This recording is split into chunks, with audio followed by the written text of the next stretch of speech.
오늘은 이 사사기 말씀인데 사실 이 사사기는 이스라엘의 역사의 어두운 단면을 보여주는 한 시대를 이야기하는데 사사, 지도자란 뜻이거든요. 이 사사들이 다스리던 때에는 왕도 없고 그냥 부족끼리 모여가지고 살면서 자기의 판단에 소위 옳다고 생각하는 대로 행하는 거예요. 즉 한마디로 이야기하면 삶의 기준이 없는 거예요. 이 사람들은 나중에 이제 역사를 이렇게 보면 사사기가 끝나고 난 뒤에 왕을 세우기를 원합니다.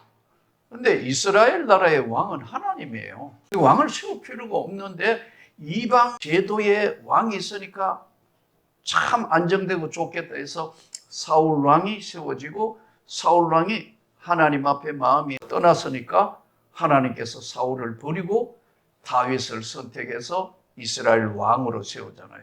그 신약 성경 1번이 아브라함과 다윗의 자손 예수 그리스도의 세계라. 아브라함이 이삭을 낳고 이삭이 야곱을 쭉 나오잖아요. 근데 이 사사기는 장르가 이렇게 패턴이랄까? 쭉 보면 항상 연결이 되는 거예요. 지도자가 잘 세워지면 3, 40년간 편안해요. 그 지도자가 죽고 나면 또 세상에 요동치는 거예요. 마치 요즘 세상 정부하고 비슷한 것 같아요. 미국도 혼란한 것 같아요. 전 세계가 똑같은 것 같아요. 전쟁도 하고 난리도 아니잖아요. 이 지도자가 이렇게 중요해요, 사실은. 자, 그런데 이스라엘 백성들이 잘못된 지도자가 나오면 다 이 사람들이 우상 숭배하는 거예요. 유일신 하나님을 믿는 백성이 여사로 우상 숭배해도 부담도 없고 아무런 갈등이 없는 거예요. 그러니까 하나님이 이들을 하나님 백성으로 구원도 하고 끌어가야 될 것이니까 약속의 민족이니까 약속의 백성들이니까 할 수 없이 징계를 하는 거예요. 다른 나라가 쳐들어와서 저들을 다스리거나 저들을 아주 강압하거나 고통을 주는 거예요. 그럼 어떻게 되느냐? 하나님 앞에 또 잘못했다고 회개하고 하나님 한 번만 용서하시면 정말 하나님 잘 믿겠습니다. 그러면 하나님이 자비를 베푸셔서 또 다 정리해 주시는 거. 그럼 또 잊어버리고 또 우상 숭배하고 하나님을 징계하시고 회개하면 또 회복시켜 주시고 이 반복이 사사기입니다.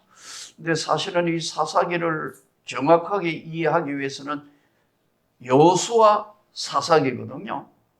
여호수아서 24장 15절에는 중요한 말씀이 나와요. 가나안 땅을 점검은 했는데 문제가 뭐냐면 가나안 땅에 들어가 보니까 우상이 우울한 거예요. 그러니까 이게 전쟁을 하고 가난하고 힘들었을 때 약속의 땅을 점령을 해야 되고 약속의 땅을 들어가야 될 때는 목적이 분명했을 때는요. 이스라엘 백성들이 하나가 된 거예요. 하나님 말씀 앞에 철저히 순종하는 거예요. 그래서 뭐 기도회가 여리고가 무너지는 이야기, 요단강 건너는 이야기 전부 그런 거잖아요. 근데 가나안 땅에 들어가고 난 뒤에는 이 백성들의 마음이 흩어져 버린 거예요. 유일신 하나님을 제대로 섬겨야 되는데 자기 마음대로 가나안 7족하고 어울려 사니까 세상 사람하고 쉽게 얘기하면 어울려 사니까 하나님 백성인지 아닌지 구별이 안 되는 거예요. 이러니까 여호수아서 24장 15절에는 여호수아가 중요한 메시지를 발표합니다. 너희가 강 건너 섬기든 아모리 신을 섬기든 무슨 신을 섬기든 다 좋은데 나와 내 집은 오직 여호와만을 섬긴다. 이게 여호수아서의 마지막 결론의 말씀이에요. 그리고 이제 사사기가 들어오면서 이런 일이 계속 반복되는 거예요. 근데 약속의 땅을 들어갈 때 여호수아서를 또 자세히 보면요. 12지파가 땅 분배하잖아요. 12지파들 이제 땅을 점령을 했으니까 여리고를 무너뜨리고 들어가서 이제 다 점령을 하니까 이제 땅을 분배할 때 이스라엘 나라는 땅 분배 원칙이 뭐냐면요. 제비뽑기예요. 제비뽑기. 그러니까 원칙이 12제자 뽑을 때도 마띠아 뽑을 때 제비 뽑기 했잖아요. 또 구약 성경에 제비 뽑기 하는 거 나오잖아요. 요나 제비 뽑기 하잖아요. 요나가 딱 걸려가지고 너 뭐야? 하니까 나는 히브리 사람이고 내가 하나님 믿는 백성일 뿐만 아니라 하나님의 선지자인데 하나님이 이리 가라 했는데 니느웨에 가라 했는데 내가 다시서 가다가 이 일을 만났으니까 나를 바다에 던지라 그러잖아요. 그래도 역시 요나가 선지자는 선지자예요. 모른 척 할 수도 있잖아요. 근데 코너에 몰리니까 자기 이야기를 그대로 하잖아요. 12지파 땅 나누기가 여호수아서의 가장 사실은 정점이에요.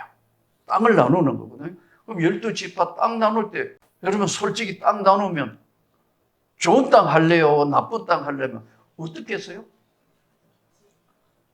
믿음이 있어서 나쁜 땅 하겠어요? 족장인 사람은 그래도 다른 사람한테 양보해야지 이렇게 해가지고 양보했다 하지만 자기 지파로 돌아가면요.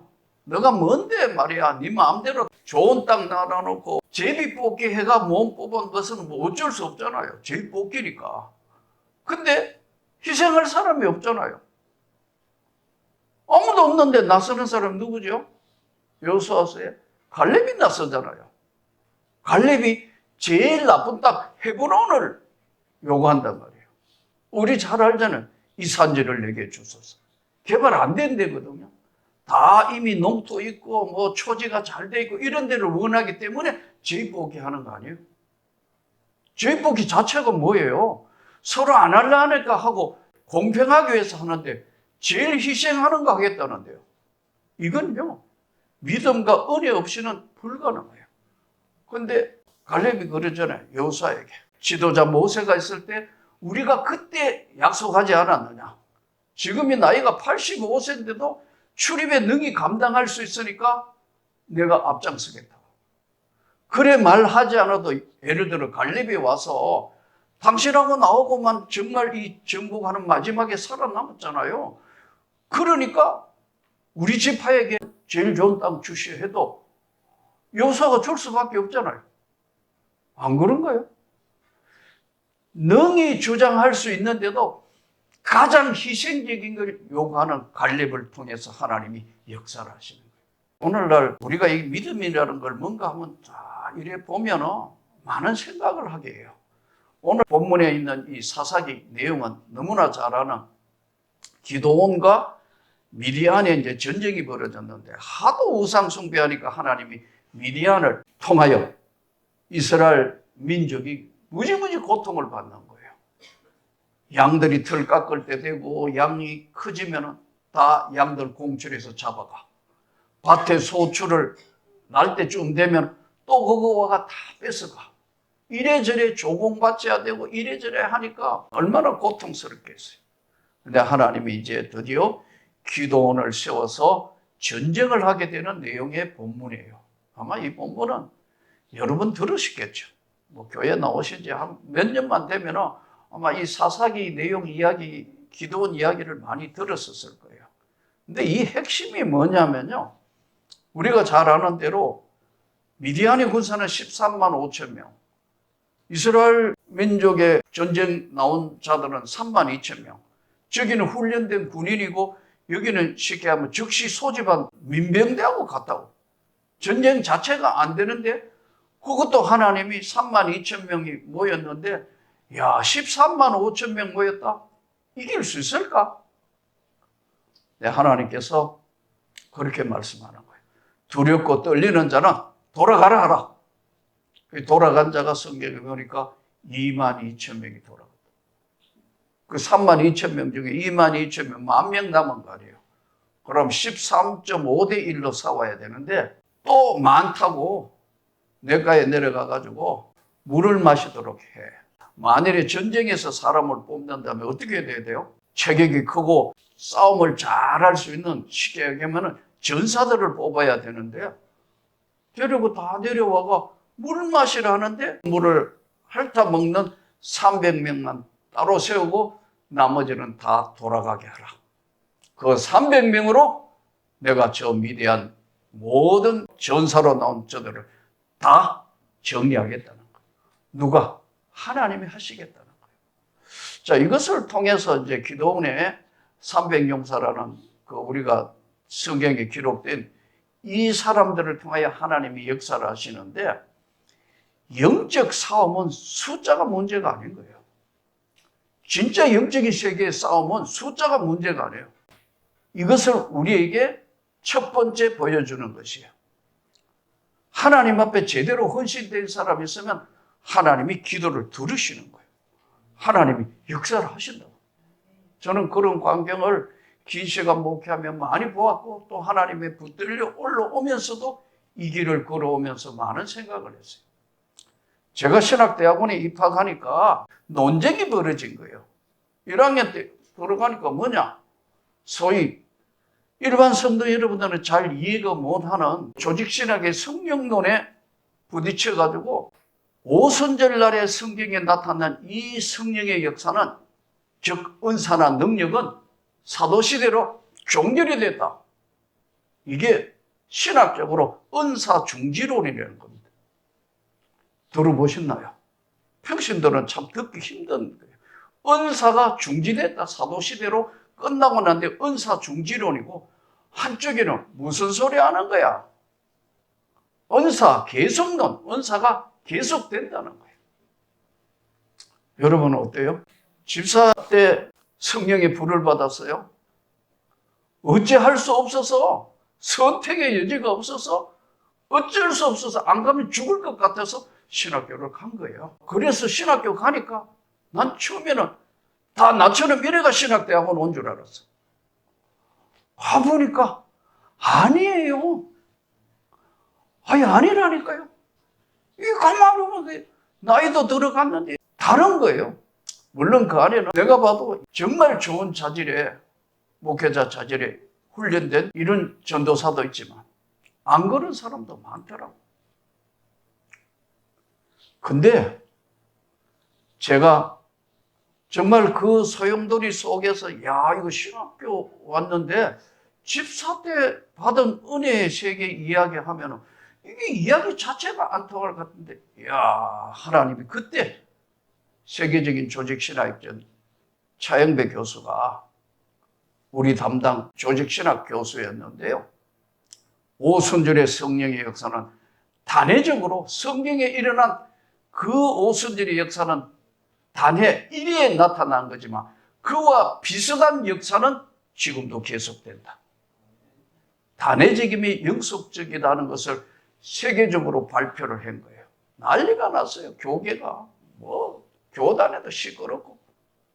근데 그 차영배 교수를 제가 시골 학교에 있을 때 우연찮게 그분을 만난 거예요.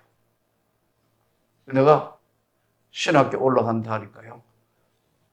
아마 공부를 한 2년 정도 준비해가 와야 될 거라 하더라고. 내가 신학교 가보니까 다 준비 공부해가 왔는데 나처럼 그냥 붙들려 온 게, 나 시험 과목도 물어갔다니까요. 내가 우리 동기들 보고 물어보니까 2년 공부했고 3년 준비했고 뭐 심지어는 4년 준비했다는데요. 준비 없어. 왜 하면 안 해요? 하나님 급하니까 떠밀어 내가 들어가서 공부를 따라하는데 진짜 힘들었어요. 근데 내가 만난 하나님을 잘 방어해 주시고 보호할 수 있도록 단회적이지만 연속적이다. 여러분, 오늘날도 우리가 기도하면서 하나님이 주신 은혜, 고린도전서에 나오는 어떤 사람에게는 지혜와 지식과 믿음의 은사를, 어떤 사람에게는 능력 주시고 예언함과 권능과 방언과 방언 통역함과 영들 분별함의 은사를 주시나니, 고린도전서 12장 4절부터는 하나님이 각각 사람에게 유익해 하기 위해서 주신다는 거예요. 로마서 1장 11절에도요. 내가 너희 보기를 간절히 원하는 것은 어떤 신령한 은사를 너희에게 나누어 주어 너희로 믿음에 경고케 하려 합니다. 사실 한번 하나님을 만나고 나면 흔들리지 않는다 이거예요. 절대로 흔들리지 않아요. 잠깐은 믿음이 있는 우리도 시련을 통해서, 이런 시련, 오늘 찬송가대로요. 걱정, 근심, 무거운 짐. 아니 진짜 누군가? 없는 사람 한 사람도 없다 이거야. 그러나 이걸 어떻게 견디느냐는 것은 믿음이, 하나님을 만났던 믿음이 버티게 하는 거예요. 이기게 하는 거예요. 그것을 넘어가게 하는 거예요. 너희 복이 심히 원하는 것은 너희에게 신령한 은사를 나누어 주어 너희로 견고케 하려 함이니, 이는 로마서 1장 12절, 이는 곧 내가 너희 가운데서 너희와 나의 믿음으로 말미암아 피차 아니함을 얻으려 함이라. 그러니까 믿음이 진짜 좋은 사람 만나면요, 믿음이 좋아지는 거예요. 옆에만 있어도, 같이 기도만 해도, 같이 해도 그 힘이 나오는 거예요. 피차 아니하게 하려 함이라. 사도행전 1장 8절에 보면요, 너희가 성령이 너희에게 임하면 권능을 받고 유대와 사마리아와 땅끝까지 복음의 증인이 될 것이다. 근데 이것만 주로 보는데 9절은 어떻게 나오느냐면요, 1장 9절에는 예수님 그 말씀을 하시고 올리어져 가시니 구름이 그를 가리워 보이지 않게 되더라. 요게 8절 다음에 9절이에요.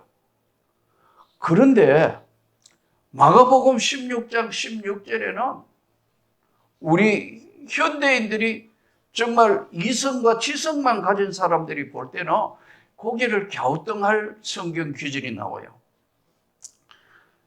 믿고 세례를 받는 사람은 구원을 받을 것이다. 마가복음 16장 16절. 17절.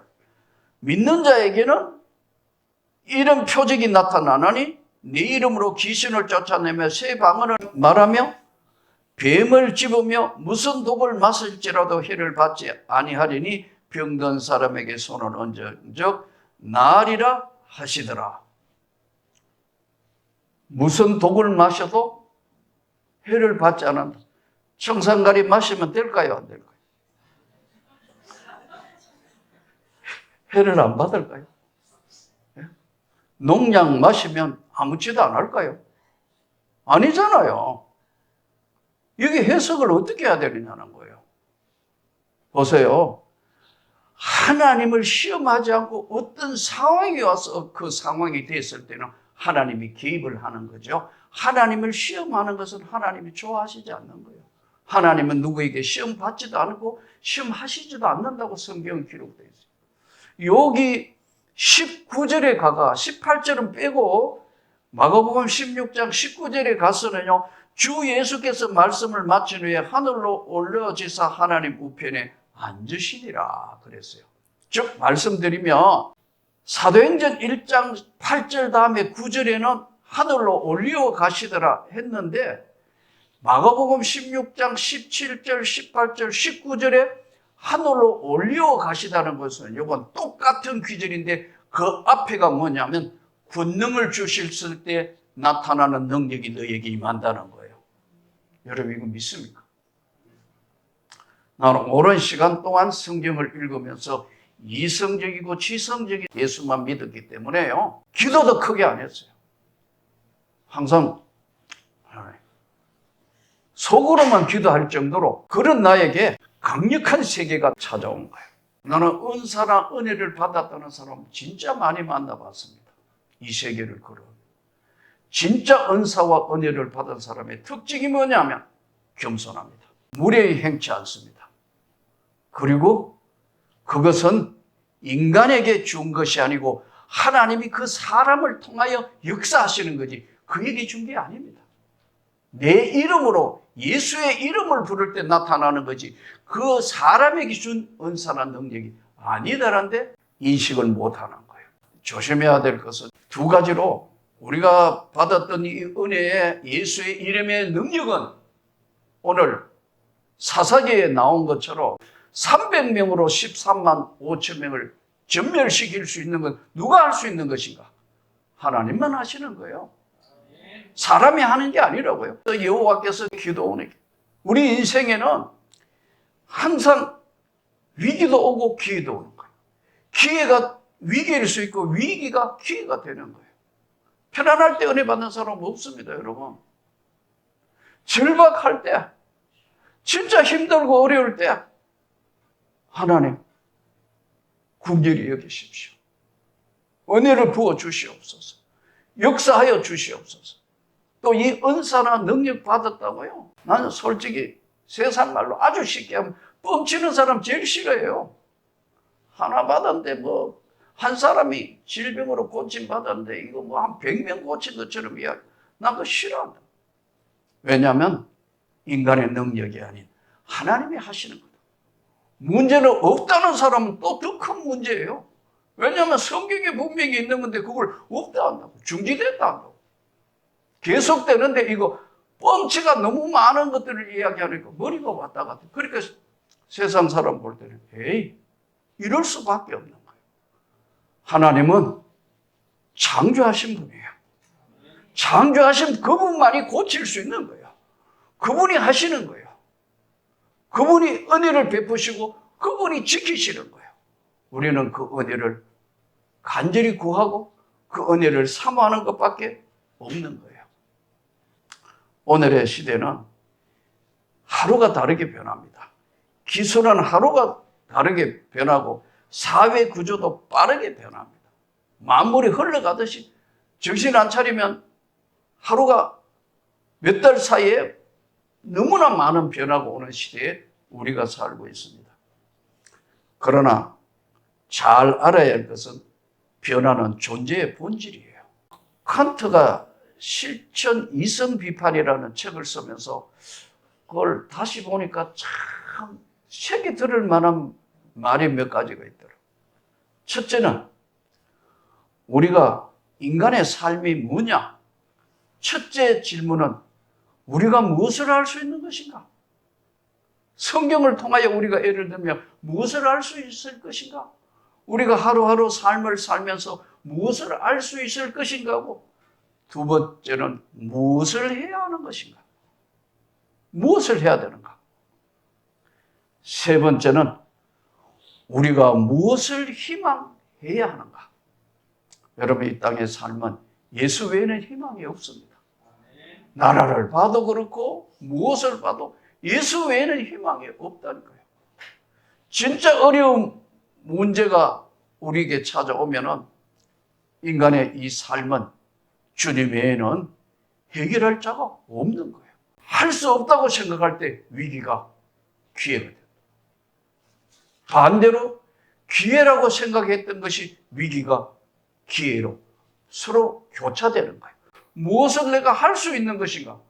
인간의 힘으로 할 수 있는 건 최선을 다하고 마지막은 무엇을 희망해야 하는가? 오직 예수. 그분이 손을 내밀으신 그 하나님은 정말로 살아계신 하나님은 정말로 살아계시기 때문에 그분이 우리를 인도하시고 함께 하시고 지켜주시는 거예요. 오래전에 목사 안수를 받고 초년기인데 시카고에 가서 꽤 여러 차례 집회를 했어요. 근데 어떤 여자분이 집회에 참석하셨는데 이분이 유방암이에요. 1차 수술을 했는데 재발했어요. 근데 이분이 직업이 간호사인데 수간호사예요. 여러분, 대학병원의 수간호사는 대단한 겁니다. 오랜 간호사 생활을 했는데 자기가 1차 수술하고 가볍게 생각했어요. 근데 이게 재발이 됐는데 거의 고칠 수 없는 상태가 된 거예요. 그러니까 남편하고 이렇게 같이 왔는데 신기하게 다른 기도를 한 게 없어요. 제가 집회하기 전에 이제 먼저 기도하고 말씀 전하기 위해서 살아계신 하나님, 우리가 다 늘 그렇게 기도하잖아요. 살아계신 하나님 그러는데 내가 기도했던 그게 그분의 영혼 안에 들어간 거예요. 살아계시구나. 오래 예수 믿었다 그래요. 하나님이 정말 살아계시구나. 그래서 처음으로 말씀이 가슴에 와닿아서 살아계신 하나님. 그런데 확신이 오더라는 거예요. 그래서 여러분, 치유돼서 한동안 시카고를 가면은 그분이 늘 와서 저를 마중해 주기도 했고 또 그 집에 가서 음식도 먹고 그런 때가 있었어요. 저는 여러분에게 다시 말씀드립니다. 하나님은 살아계신 하나님. 우리가 신앙생활을 살아계신 하나님 앞에 하면 그 하나님은 우리에게 손을 내미실 것이고 때로는 인생의 위기가 기회로 되는 이 놀라운 은혜를 오늘 또 사사기를 통해서 나타난 하나님의 손길, 그 은혜가 또 한 주간 저와 여러분에게 성령으로 충만하기를 진심으로 축복합니다.